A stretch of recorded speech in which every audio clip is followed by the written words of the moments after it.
student, so see this remaining part of this chapter 13 motion and time।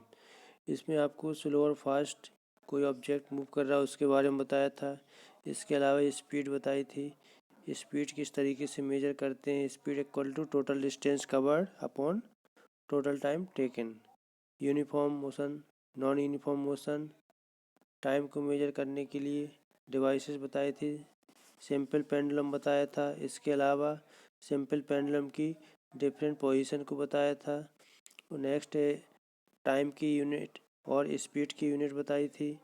और इसके अलावा जो साइंटिस्ट था जो गैलीली, जिसने क्या किया था, सिंपल पेंडुलम का कई बार यूज किया था। और इसके अलावा स्पीड को मेजर करने का तरीका बताया था। और ये एक्टिविटी फिनिश की थी। इसमें एक क्या करना था, एक लाइन ड्रा कर लेना था चौक से, और इसके बाद इसी के परपेंडिकुलर किसी फ्रेंड को 2 मीटर की डिस्टेंस पे बैठा के क्या करना था, बॉल स्लो मोशन में डालना था। और टाइम को नोट करना था जब बॉल इस लाइन को टच करती है, और वो टाइम नोट करना था। इसके अलावा जब ये बॉल हमारी क्या हो जाती है, रुक जाती है, वो दोनों टाइम को नोट करना था। इसके बाद इसकी डिस्टेंस नापना था, कहाँ से, इस लाइन से बॉल जहाँ पे रुक रही है। तो इस तरीके से ये एक्टिविटी बताई थी। ये पूरी टेबल दी थी, टेबल को बताया था, टेबल को कंप्लीट करना था। इसके अलावा नेक्स्ट जो कुछ एनिमल्स की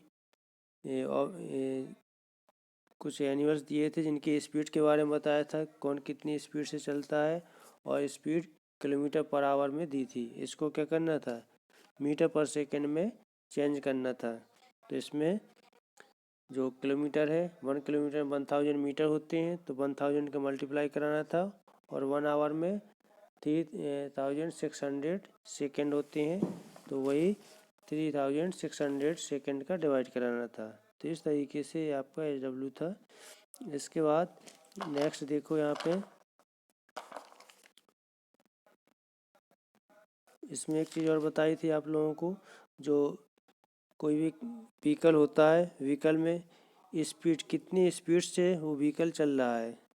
कोई भी व्हीकल हो गया, कार हो गई, या तुम्हारा स्कूटर हो गया, या तुम्हारा जो बाइक हो गई, कितनी स्पीड से चल रही है, वो किससे काउंट किया जाता है, किससे नापते हैं, स्पीडोमीटर से स्पीड को नापा जाता है।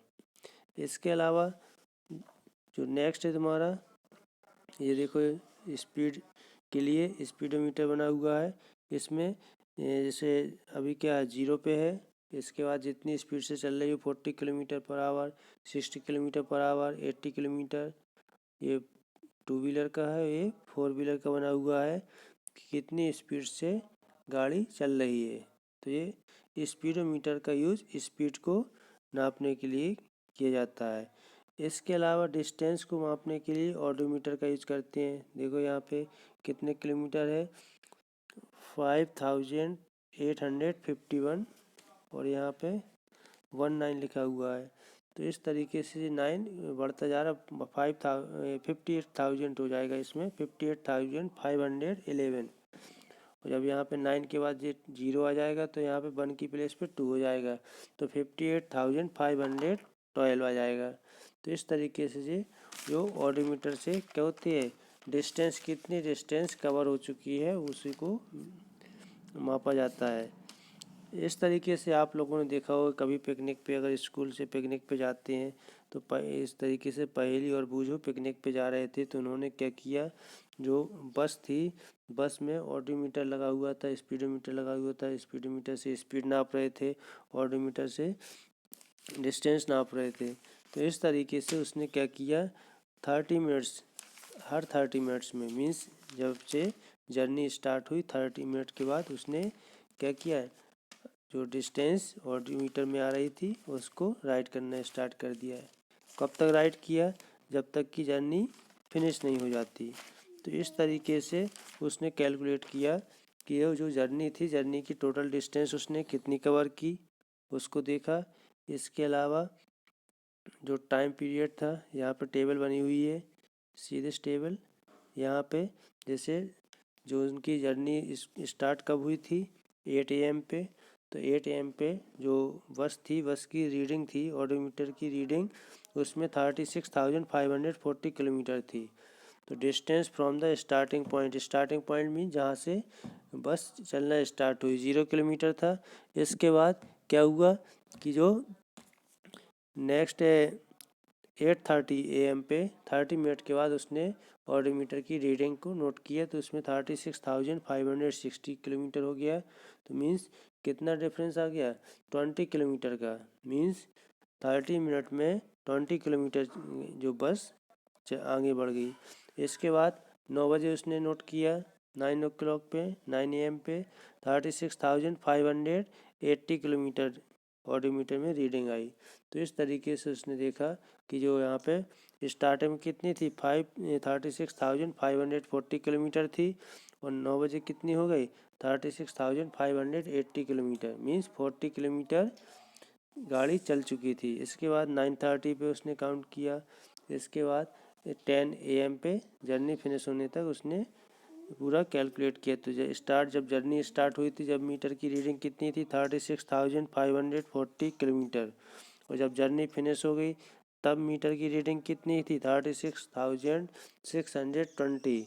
Means 80 kilometre. अगर दोनों का डिफरेंस देखा जाए तो 80 किलोमीटर की डिस्टेंस उसने कवर की पूरी जर्नी में।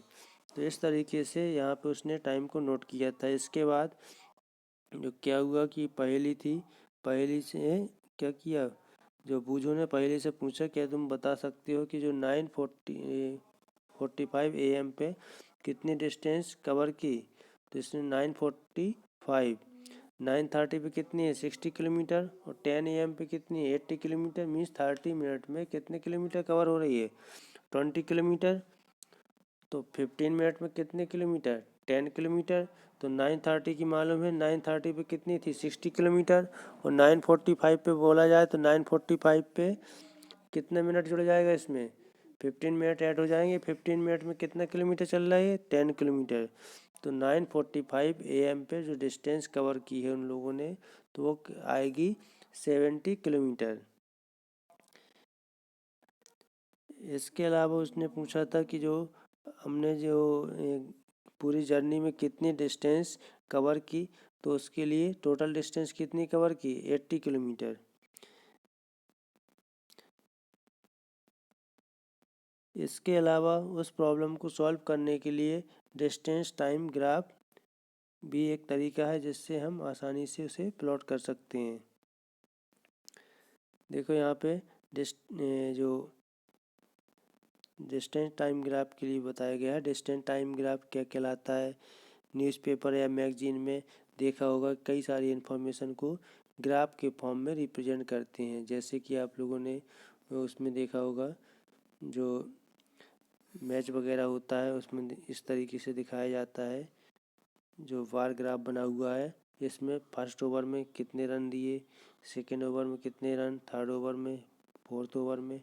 तो फर्स्ट ओवर में 1 रन है, सेकेंड ओवर में देखा जाए तो 5 रन है, थर्ड ओवर में कितने 3 रन है, फोर्थ ओवर में कितने रन है 10 रन है। इस तरीके से फिफ्थ ओवर में 2 रन है, सिक्स ओवर में 6 रन है। इस तरीके से ये बार ग्राफ दिया गया है। बार ग्राफ जो मोस्टली आप लोग जब मैच देखते हैं तो मैच में जो समराइज फॉर्म में दिखाया जाता है। इसके अलावा और भी ग्राफ होते हैं जिन्हें हम देख सकते हैं। अगला जो नेक्स्ट पेज है यहाँ पे देखो, ये पाई चार्ट दिया गया है। पाई चार्ट में क्या होता है, टोटल क्वांटिटी पर्टिकुलर जो एक टोटल क्वांटिटी को परसेंटेज के फॉर्म में डिवाइड किया जाता है। पूरा 100% होता है। जैसे इसमें देखा जाए तो ओवरऑल 100% गैसेस जो हमारे इन्वायरमेंट में 100% गैसेस है, जिसमें 78% नाइट्रोजन है, इसलिए नाइट्रोजन सबसे ज़्यादा है, और 21 पॉइंट कुछ ऑक्सीजन है। इसके अलावा जो बचा हुआ है 21 हो गया है तुम्हारा ऑक्सीजन, 78 हमारा नाइट्रोजन हो गया 78 और 21 78 और 20 कितना हो जाएगा 98 और 1 99, 1% के आसपास अदर गैसेस आ जाएंगी। तो ये तुम्हारा पाई चार्ट हो गया।